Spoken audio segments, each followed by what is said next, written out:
بیٹا آپ نالائق نہیں بلکہ ہم آپ کی خوبیوں کو نکھار نہیں پا رہے۔ مس عائشہ ایک چھوٹے سے شہر میں پرائمری اسکول کلاس 5 کی ٹیچر تھیں۔ ان کی ایک عادت تھی کہ وہ کلاس شروع کرنے سے پہلے ہمیشہ آئی لو یو آل بولا کرتی، مگر وہ جانتی تھیں کہ وہ سچ نہیں کہتی۔ وہ کلاس کے تمام بچوں سے یکساں پیار نہیں کرتی تھیں۔ کلاس میں ایک بچہ ایسا تھا جو مس عائشہ کو ایک آنکھ نہ بھاتا۔ اس کا نام طارق تھا۔ طارق میلی کچیلی حالت میں اسکول آ جایا کرتا۔ اس کے بال بگڑے ہوئے ہوتے، جوتوں کے تسمے کھلے ہوئے، قمیض کے کالر پر میل کا نشان۔ لیکچر کے دوران بھی اس کا دھیان کہیں اور ہوتا۔ مس عائشہ کے ڈانٹنے پر وہ چونک کر انہیں دیکھنے تو لگ جاتا، مگر اس کی خالی خولی نظروں سے انہیں صاف پتہ لگتا رہتا کہ طارق جسمانی طور پر کلاس میں موجود ہونے کے باوجود بھی دماغی طور پر غائب ہے۔ رفتہ رفتہ مس عائشہ کو طارق سے نفرت سی ہونے لگی۔ کلاس میں داخل ہوتے ہی طارق مس عائشہ کی سخت تنقید کا نشانہ بننے لگتا۔ ہر بری مثال طارق کے نام سے منسوب کی جاتی۔ بچے اس پر کھلکھلا کر ہنستے اور مس عائشہ اس کی تذلیل کر کے تسکین حاصل کرتی۔ طارق نے البتہ کسی بات کا کبھی کوئی جواب نہیں دیا تھا۔ مس عائشہ کو وہ ایک بے جان پتھر کی طرح لگتا جس کے اندر احساس نام کی کوئی چیز نہیں تھی۔ ہر ڈانٹ، طنز اور سزا کے جواب میں وہ بس اپنے جذبات سے عاری نظروں سے انہیں دیکھتا اور سر جھکا لیا کرتا۔ مس عائشہ کو اب اس سے شدید چڑ ہو چکی تھی۔ پہلا سیمسٹر ختم ہوا اور رپورٹیں بنانے کا مرحلہ آیا تو مس عائشہ نے طارق کی پروگریس رپورٹ میں اس کی تمام برائیاں لکھ ماریں۔ پروگریس رپورٹ والدین کو دکھانے سے پہلے ہیڈ مسٹریس کے پاس جایا کرتی تھیں۔ انہوں نے جب طارق کی رپورٹ دیکھی تو مس عائشہ کو بلا لیا۔ مس عائشہ، پروگریس رپورٹ میں کچھ تو پروگریس بھی نظر آنی چاہیے۔ آپ نے تو جو کچھ لکھا ہے اس سے طارق کے والدین اس سے بالکل ہی نا امید ہو جائیں گے۔ میں معذرت خواہ ہوں مگر طارق ایک بالکل ہی بدتمیز اور نکما بچہ ہے۔ مجھے نہیں لگتا کہ میں اس کی پروگریس کے بارے میں کچھ لکھ سکتی ہوں۔ مس عائشہ نفرت انگیز لہجے میں بول کر وہاں سے اٹھ آئیں۔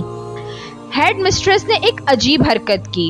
انہوں نے چپڑاسی کے ہاتھ میں عائشہ کی ڈیسک پر طارق کی گزشتہ سالوں کی پروگریس رپورٹ رکھوا دی۔ اگلے دن مس عائشہ کلاس میں داخل ہوئیں تو رپورٹس پر نظر پڑی۔ الٹ پلٹ کر دیکھا تو پتہ لگا کہ یہ طارق کی رپورٹس ہیں۔ پچھلی کلاسوں میں بھی طارق کا یہی حال رہا ہوگا، انہوں نے سوچا اور کلاس 3 کی رپورٹ کھولی۔ رپورٹ میں ریمارکس پڑھ کر ان کی حیرت کی کوئی انتہا نہ رہی جب انہوں نے دیکھا کہ رپورٹ اس کی تعریفوں سے بھری پڑی ہے۔ طارق جیسا ذہین بچہ میں نے آج تک نہیں دیکھا۔ انتہائی حساس بچہ ہے اور اپنے دوستوں اور ٹیچر سے بے حد لگاؤ رکھتا ہے۔ آخری سیمسٹر میں بھی طارق نے پہلی پوزیشن حاصل کر لی ہے۔ مس عائشہ نے غیر یقینی کی حالت میں کلاس 4 کی رپورٹ کھولی۔ طارق نے اپنی ماں کی بیماری کا بے حد اثر لیا ہے۔ اس کی توجہ پڑھائی سے ہٹ رہی ہے۔ طارق کی ماں کو آخری سٹیج کا کینسر تشخیص ہوا ہے۔ گھر پر اس کا کوئی اور خیال رکھنے والا نہیں ہے جس کا گہرا اثر اس کی پڑھائی پر پڑا ہے۔ طارق کی ماں مر چکی ہیں اور اس کے ساتھ ہی طارق کی زندگی کی رمق بھی۔ اسے بچانا پڑے گا اس سے پہلے کہ بہت دیر ہو جائے۔ مس عائشہ پر لرزہ طاری ہو گیا۔ کانپتے ہاتھوں سے انہوں نے پروگریس رپورٹ بند کی۔ آنسو ان کی آنکھوں سے ایک کے بعد ایک گرنے لگے۔ اگلے دن جب مس عائشہ کلاس میں داخل ہوئیں تو انہوں نے اپنی عادت مستمرہ کے مطابق اپنا روایتی جملہ آئی لو یو آل دہرایا، مگر وہ جانتی تھی کہ وہ آج بھی جھوٹ بول رہی ہیں، کیونکہ اسی کلاس میں بیٹھے ایک بے ترتیب بالوں والے بچے طارق کے لیے جو محبت وہ آج اپنے دل میں محسوس کر رہی تھیں وہ کلاس میں بیٹھے کسی اور بچے کے لیے ہو ہی نہیں سکتی تھی۔ لیکچر کے دوران انہوں نے حسب معمول ایک سوال طارق پر داغا اور ہمیشہ کی طرح طارق نے سر جھکا لیا۔ جب کچھ دیر تک مس عائشہ کی طرف سے کوئی ڈانٹ، پھٹکار اور ہم جماعت ساتھیوں کی جانب سے ہنسی کی آواز اس کے کانوں میں نہ پڑی تو اس نے اچنبھے میں سر اٹھا کر ان کی طرف دیکھا۔ خلاف توقع ان کے ماتھے پر آج بل نہ تھے۔ وہ مسکرا رہی تھیں۔ انہوں نے طارق کو اپنے پاس بلوایا اور اس سے سوال کا جواب بتا کر زبردستی دہرانے کے لیے کہا۔ طارق 3-4 دفعہ کے اصرار کے بعد آخر بول ہی پڑا۔ اس کے جواب دیتے ہی مس عائشہ نے نہ صرف خود پرجوش انداز میں تالیاں بجائیں بلکہ باقی سب سے بھی بجوائیں۔ پھر تو یہ روز کا معمول بن گیا۔ مس عائشہ ہر سوال کا جواب اسے خود بتاتی اور پھر اس کی خوب پذیرائی کرتی۔ ہر اچھی مثال طارق سے منسوب کی جانے لگی۔ رفتہ رفتہ پرانا طارق سکوت کی قبر پھاڑ کر باہر آ گیا۔ اب مس عائشہ کو سوال کرنے کے ساتھ جواب بتانے کی ضرورت نہ پڑتی۔ وہ روز بلا نقص جوابات دے کر سب کو متاثر کرتا اور نت نئے سوالات پوچھ کر سب کو حیران بھی۔ اس کے بال اب کسی حد تک سنورے ہوئے ہوتے، کپڑے بھی کافی حد تک صاف ہوتے جنہیں شاید وہ خود دھونے لگا تھا۔ دیکھتے ہی دیکھتے سال ختم ہو گیا اور طارق نے دوسری پوزیشن حاصل کر لی۔ الوداعی تقریب میں سب بچے مس عائشہ کے لیے خوبصورت تحائف لے کر آئے اور مس عائشہ کے ٹیبل پر ڈھیر کرنے لگے۔ ان خوبصورتی سے پیک ہوئے تحائف میں ایک پرانے اخبار میں بد سلیقہ طرز پر پیک ہوا ایک تحفہ بھی پڑا تھا۔ بچے اسے دیکھ کر ہنس پڑے۔ کسی کو جاننے میں دیر نہ لگی کہ تحفے کے نام پر یہ چیز طارق ہی لایا ہوگا۔ مس عائشہ نے تحائف کے اس چھوٹے سے پہاڑ میں سے لپک کر اسے نکالا۔ کھول کر دیکھا تو اس کے اندر ایک لیڈیز پرفیوم کی آدھی استعمال شدہ شیشی اور ایک ہاتھ میں پہننے والا ایک بوسیدہ سا کڑا تھا جس کے زیادہ تر موتی جھڑ چکے تھے۔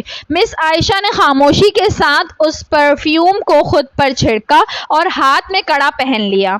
بچے یہ منظر دیکھ کر حیران رہ گئے۔ خود طارق بھی آخر طارق سے نہ رہا گیا اور مس عائشہ کے قریب آ کر کھڑا ہو گیا۔ کچھ دیر بعد اس نے اٹک اٹک کر مس عائشہ کو بتایا کہ آج آپ سے بالکل میری ماں جیسی خوشبو آ رہی ہے۔ وقت پر لگا کر اڑنے لگا۔ دن ہفتوں، ہفتے مہینوں اور مہینے سال میں بدلتے، بھلا کہاں دیر لگتی ہے۔